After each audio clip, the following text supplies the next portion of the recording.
4 persoas dunha mesma familia falecen nun accidente de tráfico en Palencia. Unha quinta persoa, a filla menor de 9 anos e única supervivente do sinistro, está ferida grave. O vehículo no que viaxaban saíuse da vía e deu varias voltas de campá. Investigan as causas do accidente, pero as primeiras hipóteses apuntan a que lle deu o sono o condutor. E aquí en Galicia é a imaxe de hai uns minutos, ringleiras de coches nas saídas das praias, como a da Lanzada, e tamén, por exemplo, na AP9, a entrada de Santiago de Compostela. Unha operación saída do verán no que xa faleceron 10 persoas en España, unha delas un motorista galego nun accidente nas Pontes. E Galicia derrétese o sol. Hoxe en lugares como Ferrol estiveron preto dos 40 graus, unha temperatura que non se vía dende hai anos, aínda que máis calor pasaron en Ourense. Ali superaron, ollo, os 42. Mañá seguirá facendo calor, pero baixa un chisco a temperatura. De feito, a Xunta manterá activa a alerta vermella só en medio cento de concellos. Horrible, co ventilador posto case toda a noite, porque abres a fiestra e non entra nada de aire. Insoportable.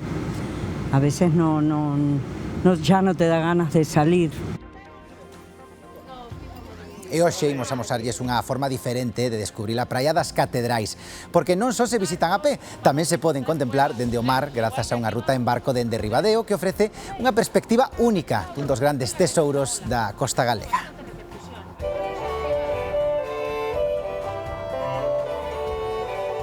Último día do Encordas Fidel Fest na illa de San Simón.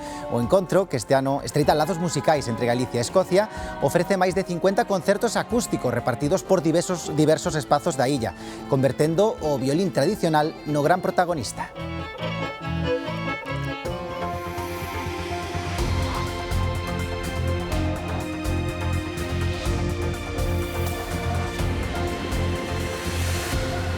Saudos, que tal? Boas noites. Comezamos co grave accidente de tráfico desta tarde en Palencia. Morreron 4 persoas dunha mesma familia, os pais e 2 fillos de 14 e 17 anos. Todo apunta que o condutor quedou durmido. 4 persoas dunha mesma familia morreron neste accidente de tráfico na localidade de Herrera de Pisuerga, en Palencia. Os falecidos son os pais de 48 e 45 anos e 2 dos seus fillos, de 14 e 17. No vehículo tamén viaxaba outra filla de 9 anos, que sufriu feridas moi graves e foi trasladada en helicóptero a un hospital de Burgos. A familia, veciña de Valladolid, regresaba en coche dunha viaxe por Cantabria. O sinistro ocorreu arredor das 4:20 da tarde na autovía A67. Segundo as testemunhas, o coche saíu da calzada e deu varias voltas de campá. A principal hipótese da causa do accidente é que o conductor, un coñecido adegueiro de Valladolid, puido quedar dormido ao volante.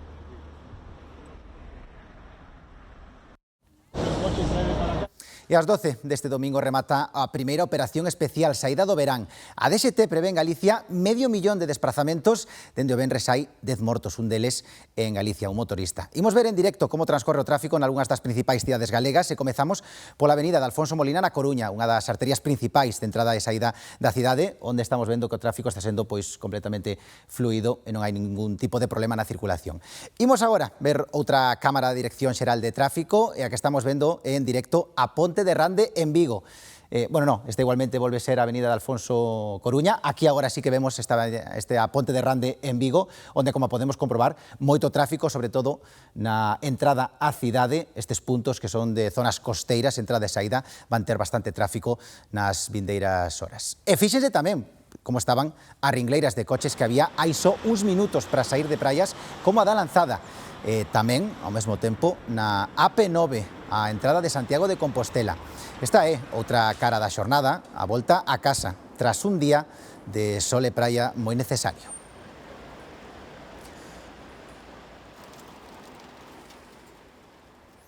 Pois nas autoestradas estará moito do movimento nestas horas. Ímonos en directo ata un punto da AP9 coa nosa compañera Iria Soengas. Como está sendo o tráfico aí? Iria, contanos.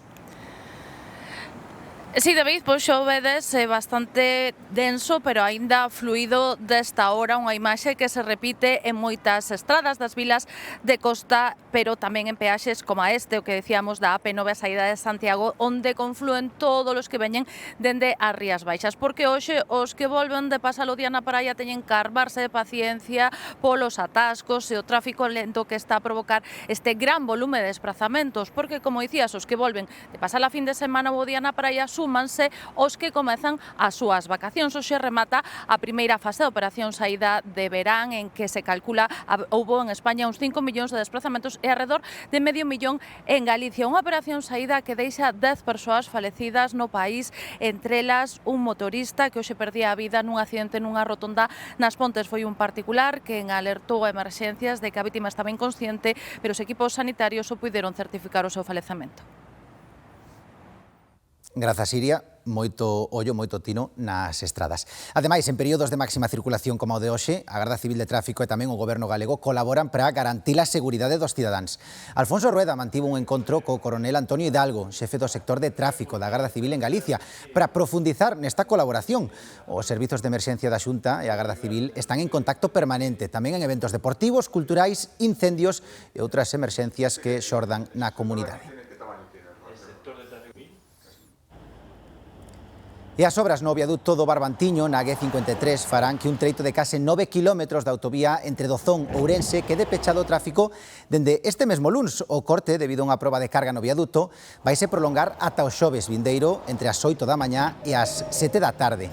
O tráfico tamén se vai ver alterado a partir de mañá no corredor Brión-Noia. As obras, para convertelo en autovía, obrigarán a pechar os accesos do enlace de Urdilde en sentido Santiago. O peche vaise estender ata o 24 de agosto. Cambiamos de asunto, imos pois un día máis cunha xornada que está marcada polas temperaturas moi cálidas, chegando a cadar rexistros que non se vían dende hai, anos. Na Arnoia, os veciños tiveron que lidiar cos 42 graus desta tarde, un grau por baixo estiveron en Salvaterra do Miño, marcando 41,5. Pouca xente atreveuse a sair á rúa. Na comarca de Ferrolterra acadouse unha das temperaturas máis altas das últimas décadas. En Narón, máis de 38 graus, tamén por riba desa temperatura no centro da provincia de Lugo, na capital. E se lles parece moi altas, que o son, hai un punto que hoxe registrou a máxima. Demetrio Morenza, e estás alí. Sí, un día máis, porque xa a máxima foi onte, pois hoxe repetimos aquí na cidade de Ourense a máxima temperatura. Isto que están vendo agora mesmo nestas terrazas é a primeira vez que se ven persoas, porque ao longo de toda esta tarde Ourense foi unha cidade completamente deserta. Rúas baleiras, tanto de coches como de peóns, e as terrazas sin ningún tipo de cliente. E as únicas persoas coas que atopamos e podemos falar son todos visitantes de outras comunidades autónomas que se atoparon con esta sorpresa de 42 graus e medio, a máxima temperatura acadada nesta xornada hoxe en toda Galicia. E agora, pouco a pouco, empezan a asomar algunhas persoas para aproveitar a hora de casi fresco, poderíamos dicir, pero agora mesmo os termómetros están a 38 graus. Chega a tarde, cos termómetros en ascenso, Ourense convértese nunha cidade fantasma. A maior parte escaparía para as playas ou por ríos ou para as aldeas. Si, normal, e case mellor, porque senón os golpes de calor.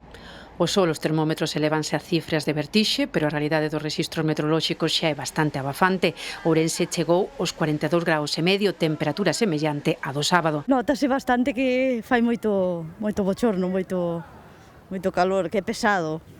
É unha locura.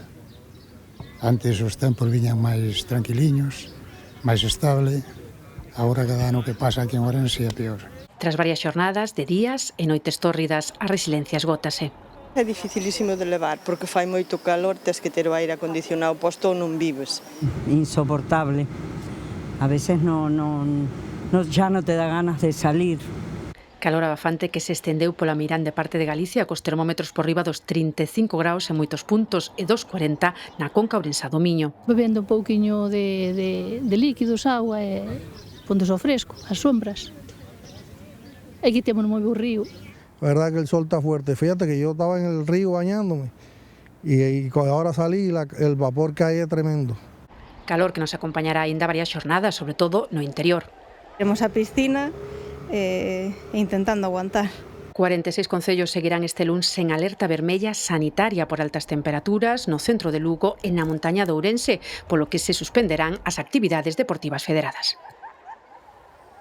Pois con estas temperaturas moitos buscan o refresco nos areais. Ímonos en directo a Tesamil, porque ali está Xoel Rodríguez, e vemos que desta hora, Xoel, continúa a xente aínda na praia. Contanos. Si, David, podelo ver xusto detrás de mí, moitos deles continúan na área, pero tamén hai moitos que continúan aínda na auga cando pasan xa minutos das 9 da noite. Aquí en Samil atopámonos próximos aos 30 graus de temperatura que contrastan cos 20 aos que se atopa precisamente a auga. Este areal, como tantos outros, iso sí, pouco a pouco vaise baleirando porque o plan muda, cambian a area por un paseo polo paseo marítimo ou por tomar algo nalgunha terraza. Hoxe tamén moitos dos que viñeron ata aquí foron veciños de Vigo, tamén de outros puntos de provincias como Ourense, pero sobre todo portugueses, porque os nosos veciños do sur tamén buscan fuxir da calor que afecta o país luso. Ese é o plan para agora, pero como ven, aínda desta hora, este areal continúa totalmente ateigado. Con temperaturas superiores aos 35 graus, segue activa a alerta laranxa ante os posibles efectos das altas temperaturas en case todo o litoral, agás na Mariña Luguesa e na Costa da Morte. Parece que temos o clima do sur ahora mismo, porque temos uns días de temperaturas de non dormir. Esto es el clima de mi tierra. Yo soy murciano de nacimiento y es el clima que tenemos allí prácticamente todo el año. Na praia de Rodeira, no Morrazo, a temperatura da auga a 21 graus convidaba a somerxirse. Tamén se notaba algo de brisa. A refrescarse, porque en casa non se pode estar. Bocadillo, a veces, vegetal, ou unha ensaladilla, unha ensalada de pasta, ensalada, sí, con un termo destos de auga e unha fruta. Agua, sí, agua, moita agua.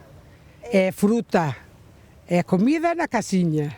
Praias cheas de xente buscando algo de alivio na beiramar, aunque este plan non convence a todo o mundo. No, eso prefiro estar nun sitio fresco, a mellor nun chiringuito, pois non che digo que non, se ten unha boa sombra, pero na playa non, molesta no sol, a area, non. Para este luns, Meteo Galicia prevé vento frouxo do oeste e unha baixada das temperaturas no litoral debido á entrada de brétemas.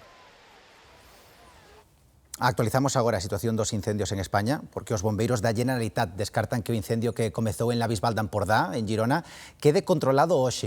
O 80% do perímetro está estabilizado, pero os equipos de extinción seguen traballando para evitar os rescaldos. O incendio arrasou máis de 2.000 hectáreas. A mellora da situación fixo que Protección Civil levantara as ordes de confinamento en 7 municipios afectados. En Huesca, o incendio de Loporzano calcinou 200 hectáreas, aínda que a evolución é favorable e xa está estabilizado. A Policía Nacional detivo 2 persoas en Lugo implicadas nunha lea na que unha muller recibiu un corte no pescozo cunha botella rota. Sucedeu a saída dun pub na rúa Marina Española. A vítima resultou ferida no tórax, foi atendida no hospital lucense e xa está dada de alta. A presunta agresora está no calabozo da comisaría e impútaselle un delito de lesións, canda ela estaba un home que se enfrontou á policía. E localizan con vida un home desaparecido dende onte a noite na parroquia de Palmés en Ourense. O desaparecido, que se desorientou e caeu nunha zona de difícil acceso, puido compartir as súas coordenadas cos seus familiares, aínda que presenta algunhas mazaduras, atópase en bo estado de saúde. Dice que lo atacó un jabalí, y entonces traía los rasguños de un jabalí aquí en el cuerpo, y después todo como si lo acuchillaras así todo, como si pasara por una alambrada de pinchos. Venía todo desorientado, claro, desorientado. Pero el caso es que está bien, vino bien y es una alegría para todos. Unha mesta nube tóxica espallase pola cidade de Salónica, a segunda máis grande de Grecia, por mor dun incendio forestal que xa destruiu negocios e fábricas e obrigou a evacuar varias vivendas. Máis de 150 bombeiros loitan contra as lapas que afectaron unha planta de reciclaxe da que se está a desprender fume tóxico e que o vento está desprazando cara a cidade. O incendio orixinouse o sábado nunha zona forestal na Macedonia Central e acabou destruindo fábricas e negocios. Como lles dicimos, hai unha persoa detida pola súa presunta vinculación cos feitos. Ainda que o lume está xa controlado, 5 bombeiros tiveron que ser hospitalizados por inhalación de fume. E imos agora coa situación en Venezuela, porque as esperanzas de atopar sobreviventes esvaécense. En Marín continúan sen saber nada da familia sentada neste concello que marcharan de vacacións a Guaira, onde tiñan familia, e facía 8 anos que non ían. Rosa Conde está xusto onde estivo esta familia, os pais e os seus 2 fillos. Este é o edificio onde estaban Josvani, Adela e os seus fillos Lía e Ulises. Sabedes detrás de min como segue traballando esa maquinaria pesada, pero esta é a outra imaxe, a dos voluntarios que sen descanso día tras día seguen aquí intentando sacar esta é a realidade, por máis que a veces incluso esa información, esos desexos confúndense coa realidade, non hai dende vai varios días aquí non se saca ningunha persoa viva. Eles, se contábamos agora, o único que intentan facer é rescatar os corpos dos mortos para intentar darlles sepultura, porque, sen dúbida, todo este tempo en Venezuela un sinte que a fe sigue moi presente e, de feito, casi é o único consuelo que teñen todas estas familias. Esta familia chegaba en xuño desde a Guaira, en Venezuela, a Galicia para asistir ao fin de máster da súa filla menor na Universidade de Santiago de Compostela. O dobre terremoto devastaba a súa cidade e deixaba o seu edificio inhabitable. Esta viaxe puido salvar as súas vidas. Estaban mis padres y no tenía noticias de ellos, son personas que no se valen por sí mismos, o mi padre, mi madre muy limitada. Lograron evacuarlo. Estuvimos 2 días sin dormir, o sea, pendiente de las redes sociales. La sensación ahora es como irreal. Es un estado que es como muy costero, a todo lo largo de la costa, entonces casi que de punta a punta está todo derrumbado, todo prácticamente perdido, entonces es muy duro. Desde a distancia, a familia segue as imaxes dunha cidade que apenas recoñecen, pero o máis importante, moito máis que as perdas materiais, están os familiares e amigos mortos ou desaparecidos. As cifras oficiais falan de case 3.000 mortos. Padres de mis amigas, amigos cercanos del colegio, de la universidad, que quedaron bajo los escombros y aunque han conseguido algunos, pues la mayoría ha sido sin vida. Ha sido toda la Guaira derrumbada, o sea, estoy segura que la cantidad de fallecidos es muchísimo mayor. A familia tiña previsto regresar a Venezuela a finais de xuño, pero o aeroporto continúa funcionando únicamente para voos de emerxencia. Hemos llorado muchísimo, tenemos que ir allá y enfrentarnos con eso, ver qué pasó, o sea, verlo por nuestros propios ojos. Es como un luto que nunca te vas a poder sacar, o es lo que siento ahora, o sea, como que dentro de mí hay una tristeza que nunca se va a curar. Tengo que encarar mi realidad. Necesito toparme y saber que ya no van a estar las calles donde yo crecí, donde vivimos, o sea, nuestro lugar seguro. Pois 6 bombeiros galegos estiveron a traballar sobre o terreo tratando de localizar con cans de busca algún supervivente baixo os edificios destruídos na Guaira, a zona cero dos tremores. De volta na casa, aínda procesan unha experiencia durísima e tamén moi intensa. Estivemos con eles. Apertas agarimosas despois de 8 días moi lonxe desta realidade amable e de 4 días de traballo esgotador nun escenario catastrófico e prácticamente inabordable. A zona afectada era grandísima e, bueno, o caos e a sensación de que moitas veces non sabías a que atender, pois era esa. Entonces, bueno, xa íbamos avisados, aínda así o que te atopas ali, pois, digamos que te desborda.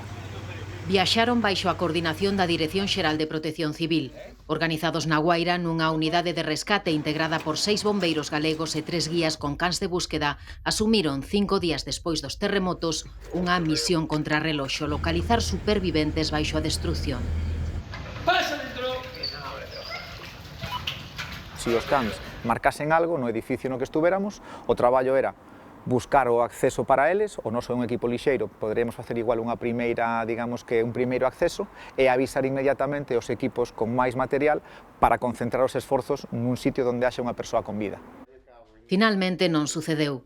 David, un dos 2 bombeiros do Parque da Coruña desprazados a Venezuela coa ONG Briegal, lidia coa sensación de que regresaron deixando cousas por facer e trata de procesar unha experiencia da que tamén rescata aspectos positivos.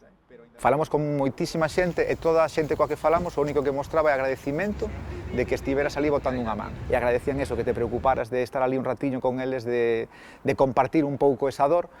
Bueno, con eso nos quedamos e sobre todo eso, coas múltiples mostras de gratitude da xente que estaba ali. Agora é o momento de descansar o corpo e a mente antes de volver á rutina. En Irán continúan os actos do funeral de Ali Khamenei que se van prolongar durante unha semana. Líderes iranianos rezaron hoxe xunto cada leito do Ayatolá na segunda xornada do funeral. Seu fillo e sucesor aínda non apareceu en público e unha das incógnitas é se vai presentar logo das ameazas á súa seguridade por parte de Israel e os Estados Unidos.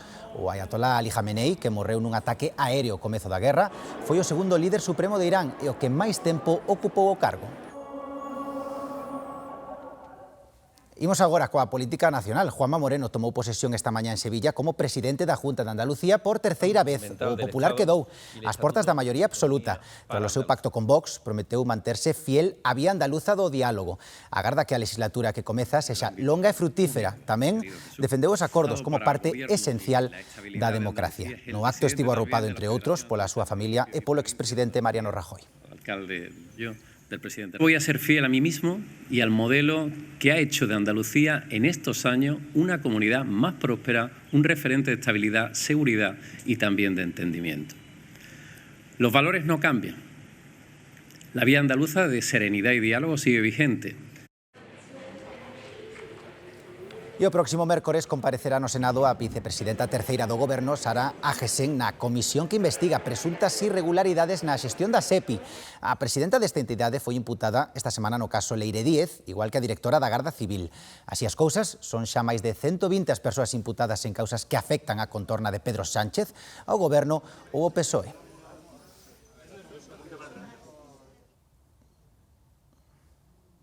A princesa Leonor rematará a semana que ven a formación militar.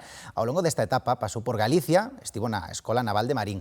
De alí dixo saír como unha galega máis. En outono comeza a súa carreira universitaria. Por terra, por mar e por aire. A formación militar da princesa Leonor chega a seu fin logo de 3 anos nos que pasou polos 3 exércitos. Con 18 anos, nada máis saír do internado de Gales, onde estudou o bacharelato internacional, incorporouse á Academia Xeral Militar de Zaragoza. Alí seguiu un programa de instrucción e adestramento militar e especializouse en infantaría. Les aseguro que lo que vivimos mientras nos formamos en la academia nos une para siempre y nos hace madurar y crecer gracias al compañerismo. O segundo ano incorporouse á Escola Naval Militar de Marín. Hoxe Galicia é terra de acollida e podo dar fe porque me sentín como unha galega máis. A miña vida na ría de Pontevedra foi intensa e exixente, pero tamén puiden disfrutar do bo ambiente en cada lugar que pisei e da comida, sobre todo nos furanchos. Aínda que non todo foron furanchos, nesta etapa a herdeira outrono viaxou ata América Latina a bordo do Juan Sebastián Elcano. Tamén estivo embarcada na fragata Blas de Lezo, onde participou en manobras navais con fogo real. Agora, a princesa remata o seu paso pola Academia Xeral do Aire e do Espazo de San Javier, en Murcia. Desde luego les aseguro que no soy la misma persona que llegó a Zaragoza a mediados del 2023, en agosto. O pasado mes de decembro realizou o seu primeiro voo en solitario nun avión de entrenamento. O próximo venres na entrega de despachos estará acompañada pola súa familia, a familia real. A seguinte pantalla será a universitaria. En outono, dona Leonor comezará o grau de Ciencias Políticas na Universidade Carlos III de Madrid. Galicia e o norte de Portugal impulsan un proxecto para coidar dos coidadores. Fabricarán exoesqueletos para facilitar a atención ás persoas dependentes. Ata o de agora, os exoesqueletos relacionados coa saúde tiñan como destinatarias as persoas con problemas de mobilidade. Pola contra, os profesionais que coidan de dependentes apenas dispoñían de ferramentas axeitadas. A longo prazo, o corpo pásalles fractura. Un 30% das baixas laborais por enfermedades profesionais do personal sanitario que traballa en centros de dependencia se debe a trastornos musculoesqueléticos relacionados con movimento de cargas. Para lle poñer remedio nace o proxecto Exocare, impulsado pola Escola Universitaria de Relacións Laborais da Coruña, en que colaboran outras entidades galegas e do norte de Portugal, unha zona afectada polo mesmo problema de poboación envellecida. A idea inicial é que axudar aos que coidan, que son estes enfermeiros e personal sanitario, pero a idea debe continuar para que calquera que na nosa casa temos unha persona dependente poida acudir ao seu centro médico e solicitar un destes seus esqueletos, usado no seu domicilio e axudarse desta solución. Exocare estará rematado a finais de 2028. A patente e a posibilidade de crear emprego coa súa industrialización quedan na Coruña. As praias son a opción máis recorrente para gozar o verán. Na Mariña Lucense, o Areal das Catedrais. Se queren coñecer esta praia dende outro punto de vista, poden facelo a través dunha excursión marítima. Atendan. Logo de poñerse os chalecos de seguridade, os pasaxeiros embarcan para visitar a praia das Catedrais desde outro punto de vista. No es lo mismo estar dentro de la playa pisando arena, tú vas ahí a verte el arco encima. La visión que tenemos desde el mar es una visión completamente como si la dijéramos a vista de pájaro. No vamos a estar tan altos, pero vamos a ver muy bien por qué el nombre de Catedrais. A travesía parte de Ribadeo e dura unha hora. Faise nun barco que goberna Diego, o encargado de enfrontarse ás ondas. Acaban de ampliar a frota. Nosotros llevamos desde 2019 con esta ruta, saliendo de la ría, y cada año vemos que hai máis xente. De hecho, este año estrenamos un barco novo. As viaxes pola costa son todo un atractivo turístico. Me ha parecido interesante y además divertido por la navegación, moi chulo. A mí o que máis me gustou foi a perspectiva de ver Illa Pancha. Eu xa vira desde a terra, ali dentro, pero velo desde a ría é outra perspectiva moito mellor. Está moi ben, aí corta pero intensa. Ves outra perspectiva da costa, é a primeira vez aí co fago. Eu vivo en Villaframil, que pasamos por o lado, pero non é o mismo velo desde outro lado, que desde este punto de vista non ten nada que ver os acantilados, as rochas impresionantes. Recomendo tanto a turistas como aos propios que non temos esta perspectiva de velo. As excursións fanse durante todo o verán e coincidindo co eclipse de agosto ofrecen a posibilidade de contemplalo desde o mar. A plataforma do Parrote no Porto da Coruña bota a andar cun pleno de usuarios en plena vaga de calor. As instalacións comprenden ademais dunha piscina instalada en augas portuarias, outra máis pequena con algo máis dun metro de profundidade, pero bañada tamén polo mar. Para os máis atrevidos, a plataforma permite mergullarse ata o paseo marítimo e gozar de instalacións deportivas e da hostalaría.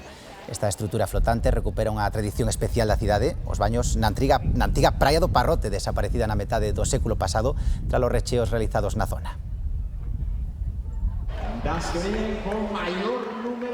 E os xogos do Eixo Atlántico, que xuntan 2000 deportistas de ata 14 anos de Galicia do norte de Portugal, botan a andar un ano máis, desta vez aquí en Santiago de Compostela. O Estadio Verónica Boquete da cidade de Compostela acolleu a cerimonia inaugural desta competición juvenil que cumpre xa a súa 16ª edición. Mozos de 28 municipios da Eurorrexión competirán a partir do luns nas modalidades de baloncesto, balonmán, voleibol, atletismo e natación, así como nas disciplinas adaptadas. Unha iniciativa para a integración e a cooperación entre Galicia e o norte de Portugal a través do deporte. Isto non é só deporte, é integración, é convivencia, é solidaridade e ademais 32 anos que son 16 edicións e unha edición na que xa sobrepasamos os 2000 deportistas, temos motivos colectivamente para sentirnos moi orgullosos. Podemos esperar máis unha edição espetacular dos Jogos do Eixo Atlântico. São mais de 2000 atletas numa cidade espetacular que está habituada a receber pessoas de várias regiões.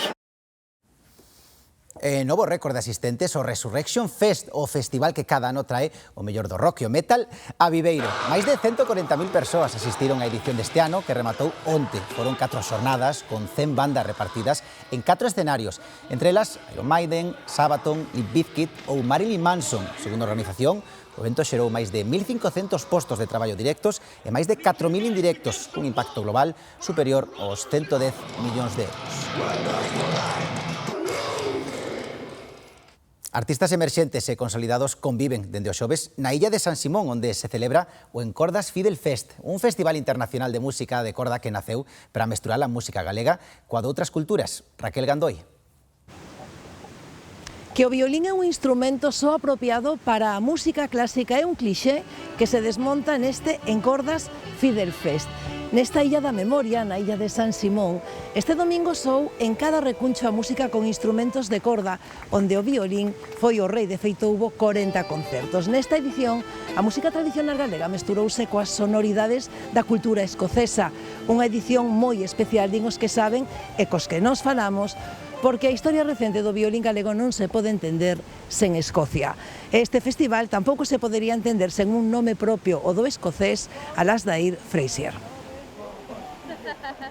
Alasdair Fraser, o gran violinista escocés que dirixe a Orquesta de Violinistas de San Francisco, conversa co seu amigo Alfonso Franco, unha figura do violín tradicional galego.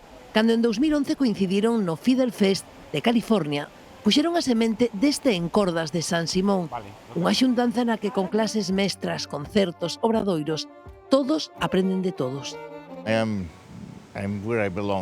Fraser contanos que está no lugar onde pertence de moitos xeitos, que a súa vida vai desto, da música, da xente, da comunidade, que é unha preciosa viaxe de descubrimentos e que de moitas maneiras a música pode ser usada para expresar as nosas vidas, que todo o tempo estamos aprendendo. Efectivamente, nos anos 80 só mirábamos para Escocia porque era o único que os que tocábamos violín popular era a referencia que tiñamos, Escocia e Irlanda. Eran os nosos heróis e queríamos tocar como a eles. Fomos aprendendo a tocar o violín cada vez máis, cada vez máis. Nós, os que estamos aquí a cargo deste proxecto, fomos criando pequenos violinistas que hoxe en día son unha realidade. Nos 90, para min, este home que acabades de entrevistar agora, Alasdair Fraser, era a persona bueno, eu quería tocar como el, me sacaba todos os temas, tinta para atrás, tinta para diante. Eu aprendín os recursos ornamentais pois del, escoitando a el, porque non había outra, e porque tampouco tiñamos demasiados referentes de violín no folk galego. Pero grazas a esta experiencia no trasano en San Simón foron saindo violinistas como a ela, como a Begoña Riobó, que pasou da alumna a mestra. Dende o xoves, nesta edición de tal admiración ao mestre, as cordas escocesas e as galegas soaron xuntas así en toda a illa.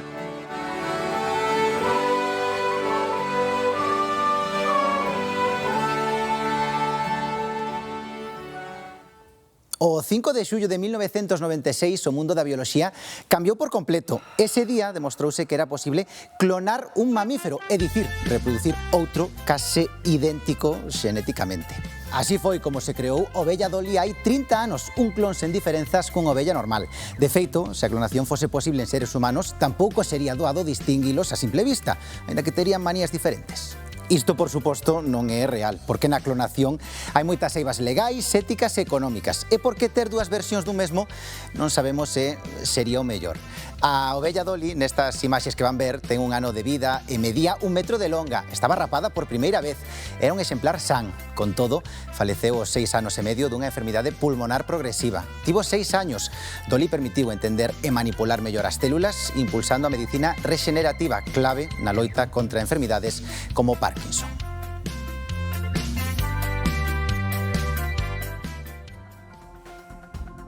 E o de carne e oso, Moitísimas grazas por estaren aí unha fin de semana máis, que teñan unha feliz volta á rutina, e agora o que tocan, xa saben, son os deportes. Rematamos o telexornal